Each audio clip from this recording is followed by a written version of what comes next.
कर्नाटक में कांग्रेस की चाल ने कितना किया कमाल। कर्नाटक चुनाव में कुछ ही देर में फैसला हो जाएगा कि सत्ता का ऊंट किस करवट बैठा। क्या बीजेपी 38 साल का रिकॉर्ड तोड़कर दक्षिण के इकलौते राज्य में अपनी सत्ता बचाने में कामयाब रही, या फिर कांग्रेस ने उसके किले में सेंध लगा दी। कर्नाटक में राहुल गांधी ही नहीं, मल्लिकार्जुन खड़गे समेत कई नेताओं की प्रतिष्ठा दांव पर है। खड़गे के लिए तो ये परीक्षा की घड़ी है। खड़गे कर्नाटक से ही हैं और कांग्रेस की कमान संभालने के बाद उनके गृह राज्य में पहली बार चुनाव हो रहे हैं। आइए बताते हैं कि कांग्रेस ने कर्नाटक में किस तरह के दांव खेले, कैसी रणनीति अपनाई और बीजेपी के हाथ से सत्ता छीनने के लिए कैसी कैसी सियासी चालें चली। कर्नाटक में विधानसभा की 224 सीटें हैं। साधारण बहुमत के लिए 113 सीटें चाहिए। हालांकि सुरक्षित सरकार बनाने के लिए किसी भी दल को यहां इससे ज्यादा सीटें हासिल करनी होंगी।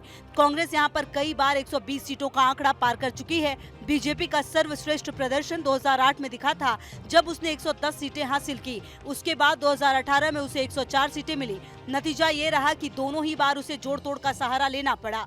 कर्नाटक में इतिहास रहा है कि 1985 के बाद यहाँ कोई पार्टी लगातार दूसरी बार सरकार नहीं बना पाई। उससे पहले केवल रामकृष्ण हेगड़े के नेतृत्व में जनता पार्टी ही दोबारा सत्ता हासिल करने में कामयाब हो पाई। कर्नाटक के ये चुनाव इसलिए भी अहम है क्योंकि अगले साल लोकसभा चुनाव होने हैं। कर्नाटक से लोकसभा की 28 सीटें हैं। 2019 में आम चुनावों में बीजेपी को यहाँ 25 सीटों पर जीत मिली। इसे देखते हुए बीजेपी और कांग्रेस ने यहाँ अपना पूरा दम लगा दिया है। कर्नाटक में प्रचार की कमान मुख्य रूप से 3 स्थानीय नेताओं के हाथ में रही। कांग्रेस के अध्यक्ष मल्लिकार्जुन खड़गे, प्रदेश कांग्रेस अध्यक्ष DK शिवकुमार और पूर्व मुख्यमंत्री सिद्धारमैया। कांग्रेस पार्टी ने इनके जरिए चुनाव में जाति समीकरण फिट करने की पूरी कोशिश भी की है। कर्नाटक के चुनावों में एक जाति फैक्टर बढ़ा रहा है। पार्टी ने सोशल इंजीनियरिंग के जरिए इन्हें कैश कराने की भरपूर कोशिश भी की है। कर्नाटक में लिंगायत और वोकालिगा समुदाय के लोगों की संख्या सबसे ज्यादा है। इसकी छाप पार्टियों द्वारा खड़े किए गए उम्मीदवारों में भी दिखी है। कांग्रेस, बीजेपी और JDS के लगभग 45% उम्मीदवार इन्हीं समुदाय के हैं। उत्तरी कर्नाटक का अधिकतर इलाका लिंगायत बहुल है, जबकि बेंगलुरु और दक्षिणी कर्नाटक में वोकालिगा की बहुतायत है। OBC समुदाय तटीय कर्नाटक में ज्यादा है। कांग्रेस पार्टी की बात करें तो उसने लिंगायत उम्मीदवारों को सबसे ज्यादा 46 सीटें दी। उसके बाद वोकालिगा को 42, SC को 37, ST को 18 सीटें दी गई। कांग्रेस ने अति पिछड़ों पर भी बड़ा दांव खेला। इनके उम्मीदवारों को 17 सीटें दी गई। पार्टी ने 15 मुस्लिम प्रत्याशियों को भी मैदान में उतारा है।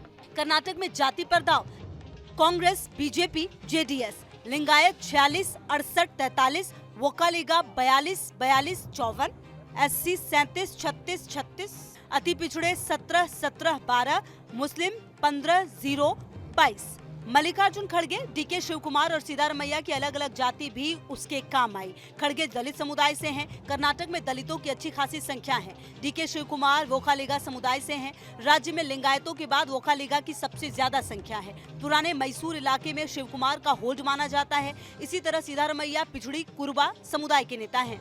कर्नाटक चुनाव से ऐन पहले कांग्रेस नेता राहुल गांधी ने भारत जोड़ो यात्रा निकाली थी। इस दौरान उन्होंने कर्नाटक को काफी समय दिया था। कर्नाटक में उनकी यात्रा के दौरान काफी भीड़ उमड़ी थी। अब ये भीड़ वोटों में कितना बदल पाई, ये तो कुछ देर में साफ होगा। कर्नाटक चुनाव में गांधी परिवार ने इस बार नई रणनीति अपनाई। उन्होंने राष्ट्रीय मुद्दों के बजाय स्थानीय मुद्दों पर फोकस किया। राहुल गांधी के अलावा प्रियंका गांधी और यहां तक कि सोनिया गांधी भी चुनाव मैदान में उतरी। सोनिया ने बीमार होने के बावजूद कर्नाटक में बीजेपी को टक्कर देने के लिए रैली की। राहुल गांधी ने बीजेपी, खासकर मोदी पर हमला करने के लिए अपने पारंपरिक हथियारों से परहेज किया। अडानी और चीन घुसपैठ जैसे मुद्दों को दूर रखा। इसके उलट उन्होंने प्रचार के दौरान कर्नाटक के स्थानीय मुद्दों पर बात की। यहाँ तक कि प्रियंका और सोनिया गांधी ने भी अपने भाषणों का फोकस स्थानीय मुद्दों को रखा। कांग्रेस की प्रचार सामग्री में भी कर्नाटक की जनता से जुड़े महंगाई और बेरोजगारी जैसे मसलों पर जोर दिया गया।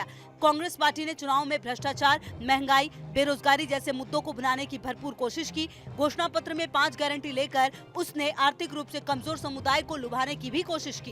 कांग्रेस के नेताओं ने चुनाव के दौरान कुछ ऐसे मसलों को भी छेड़ा जो बर के छत्ते की तरह साबित हुए। सबसे पहले उसने अपने घोषणा पत्र में बजरंग दल को बैन करने की बात कह दी। बीजेपी ने तुरंत इस मुद्दे को उठाया और हिंदुत्व से जोड़ते हुए पार्टी को घेर लिया। दूसरी गलती कांग्रेस अध्यक्ष मल्लिकार्जुन खड़गे ने की। कर्नाटक चुनाव में कांग्रेस पार्टी PM मोदी को सीधे चुनौती चुनौती न देने की रणनीति पर चल रही थी, लेकिन खड़गे द्वारा मोदी को जहरीला सांप बताने से ये रणनीति पटरी से उतरती दिखाई दी। बीजेपी ने इसे भी हथियार बना लिया। नतीजा ये हुआ कि कांग्रेस ने तुरंत अपनी गलती का एहसास किया। खड़गे ने सफाई देकर और माफी मांगकर इसकी भरपाई करने की कोशिश की। ये सब चल ही रहा था कि इस बीच खड़गे के बेटे प्रियांक ने पीएम मोदी को नालायक कह दिया। इस पर भी बीजेपी ने कांग्रेस को जमकर घेरा। कांग्रेस की वरिष्ठ नेता सोनिया गांधी के भाषण में संप्रभुता शब्द को लेकर भी विवाद खड़ा हो गया। हालांकि सोनिया ने ऐसा कुछ कहा नहीं था, लेकिन ट्रांसलेटर ने उनके शब्दों को हिंदी से अंग्रेजी में ट्रांसलेट करते समय गड़बड़ी कर दी। बीजेपी ने बैठे बिठाए इसे मुद्दा बना लिया। पीएम मोदी ने यहाँ तक आरोप लगा दिया कि कांग्रेस पार्टी कर्नाटक को भारत से अलग करने की साजिश रच रही है। बीजेपी इसे लेकर चुनाव आयोग तक पहुंच गई। कांग्रेस ने इस मुद्दे पर भी सफाई देकर मामले को संभाला। देखना होगा कर्नाटक चुनाव में कांग्रेस पार्टी की ये बदली हुई रणनीति कितना कमाल कर पाई है। Team news nation.